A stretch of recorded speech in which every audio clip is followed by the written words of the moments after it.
How does it start this idea of doing architecture in Africa?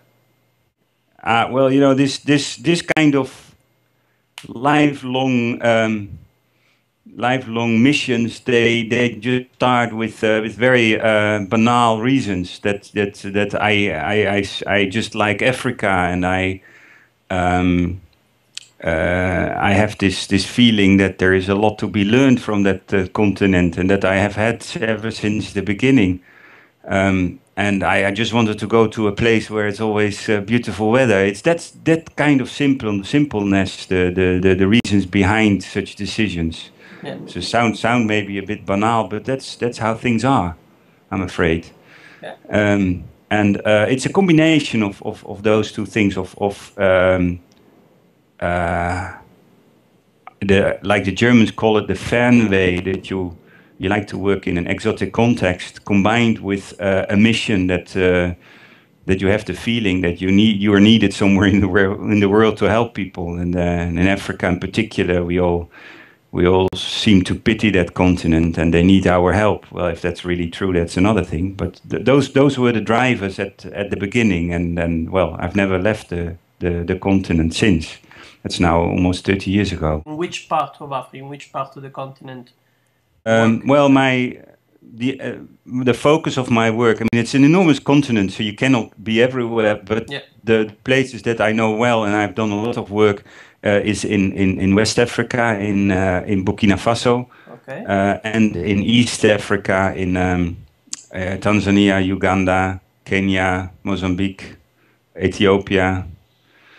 And of late, we're also quite active in Morocco and South Africa. But the real most of the time I spent in Africa, if you would ask me, is Tanzania. That's a bit my second home, you could call it. Is there like a professional reason for Tanzania, or not? Yes, I think so. Tanzania was less so today, but in the 80s and the 90s, it was like a sugar baby of the development aid. Almost all Western countries were having projects there because it was such a peaceful and friendly country with a charismatic president, Julius Nyerere, whom everybody liked.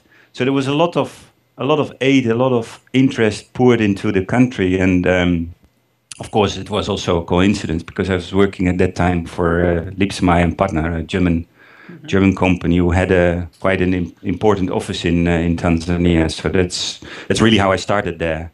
But it were not only the Germans, it were the Japanese, the Canadians, the Dutch, the British. Everybody was having projects in Tanzania in the 80s and the 90s. It was a real get-together of a lot of expertise from Europe and America and beyond. You are going to be one of the speakers at the next Forum on Africa in Taormina, which will be the 6th and 7th of October this year. And can you tell us some previews of your speech there? Well, that's a dangerous question because I haven't really started putting up my speech. But the question which will be put on the table there is, if I quote it correctly, is to find common ground for African and European professionals to cooperate on the continent. So in another way than in the past. In the past, it was very much aid-oriented. I think now we're getting into a period of more business-oriented relationships, which assume also a level eyesight. In other words, that we're not looking into Africa anymore as the poor place where they need our help, but as the place where there's people who can be our business partners and with whom we can work together and from whom we can also learn certain things. And then in particular, the question thrown to me is that in the realm of the city development and urban questions, the urbanization in Africa is outrageous at this moment. There is no place in the world where urbanization is so fast as in Africa. That there are cities there growing like 7-8% a year. It's unimaginable. and of course that needs attention. That needs attention from local government, local business partners. But there might be also a role in it for partners from Europe.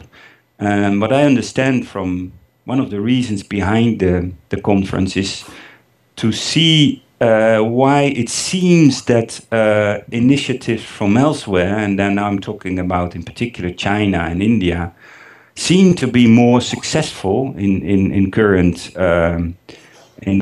business deals in Africa than Europeans are. So it looks like that Europeans are sort of being caught in this old attitude of help and a not an equal relationship between Africa and Europe, whereas the Chinese and the Indian entrepreneurs and governments, they see the relationship with Africa far more as an equal business-based relationships, and on that aspect I want to focus.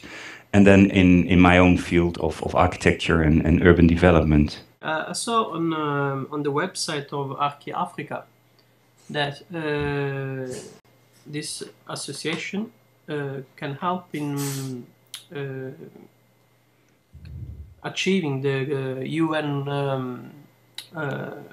UN mission to give houses and affordable houses in places like Africa.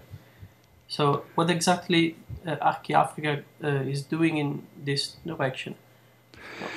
Well, yes, that might be in the mission statement of ArchiAfrika. Now it's a long throw, I must admit, but the ArchiAfrika is in the first place a network organization with the intention to bring people together, to bring parties together, with the aim to give more attention to African architecture as a whole. And of course, in promoting African architecture and improving African architecture through academic exchange, through education, through professional input, ArchiAfrika will eventually help hopefully in improving living conditions and thus also working on the UN goals. But in the first place, ArchiAfrika is just a platform for people to meet in the flesh and in conferences, or to meet on the web through our website and database and newsletters. And I think in so far we have a 10 years existence. We have this year. It looks like we have achieved quite something. We have been able to bring people together, and that's already reaching our main goal. Last year we have handed over the how do you call it, the management and the propriety of ArchiAfrika to our partners in Africa. We were initially a Dutch organization with 5 initial Dutch founders, all architects, and we're all out. I mean, we're still related as advisors and members, but not in the future policy of ArchiAfrika, and the future in general is not in our hands anymore. It's now in the hands of our African colleagues.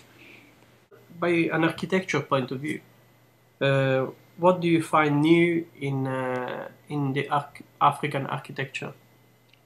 Yeah, that's a very important question, and one I have been struggling with for the past 30 years. Because I get this question quite often, is what do you actually learn in Africa, and what is it that attracts you, and why do you have so much respect for African architecture? There's only huts there, and there's only poverty, there's only slums, and it's both true. I mean, there is a lot of poverty, but in that poverty of many African citizens, you see an enormous creativity and power that is being tapped to build their own cities. I mean, most African cities are built by the citizens themselves without the intervention of architects, and very, very modestly by planners only.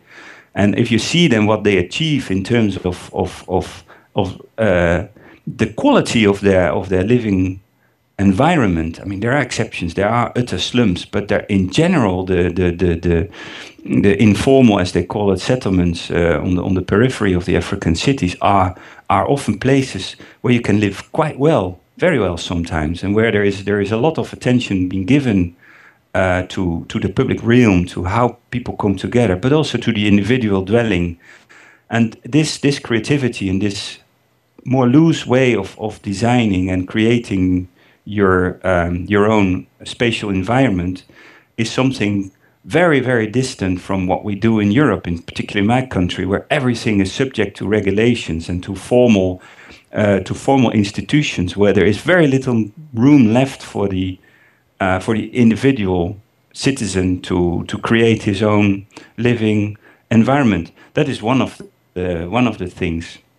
Another thing I might mention is the temporality of African architecture. Is that in Europe we are always starting from the assumption that we build for a long period, that something has to stand for 50 or 100 years, and still we do demolish also quite often buildings after 20 years, which is not sustainable at all. Whereas in Africa, traditionally people are building for a much shorter lifespan, maybe only for 15 years or even shorter, just a part of a generation or a part of a lifetime. And again, that is something we've completely forgotten in or we have maybe never really known in our European under our European circumstances. And there's something that I think is worthwhile studying and looking at, is how can you create a house or a living environment which is not supposed to stand for 100 years, but which is like maybe a piece of clothing or fashion is only there for 10 or 15 years to last. And so there are more things, but there's just a few examples of issues that I've found in my work in Africa that I think are worthwhile deeper study and interest from our side. Can you make an example of an African building his own way of his own sort of interpretation of house of living? Because of what you said before, you said that on the periphery of cities, of African cities, you found very interesting. There is lots of space for individuals to build their own houses, their own way of living. So, can you make an example of this? Well, there are many examples to be mentioned, and I must admit that so far I have not been really studying it in terms of doing proper research and taking dimensions and taking a lot of pictures and interviewing people. But an interesting example that has been brought to the fore recently is the townships and informal settlements around Cape Town in South Africa, where people are using second-hand materials to build, which is paramount in Africa, and they build houses which are incredibly joyful to look at. And so to such an extent and so much decoration, you see, that a famous photographer has made a photo book on it and is promoting this kind of architecture as what he calls chaque chic. Okay. The reverse side of poverty, that people have their own respect their own environment, and even though they have little means, they create a living environment which is actually transpiring a lot of optimism. And that is a nice example, I think. Yeah, where was this? In which country was this? In South Africa, in the Cape Flats, in the periphery of Cape Town. Khayelitsha is one important informal settlement, and the book that was made is called Chaque Chic by Hugh Fraser, if I'm not mistaken. And it's very interesting, but it's also at the same time you have to be careful, because when you start to photograph these things and promote it as a sort of a kind of a human achievement, you should never forget that the people who are living in these houses are living on the fringe of existence. They have very, very little means, so there is also a very bitter side to this as well. Okay, thank you very much. Well, you're welcome.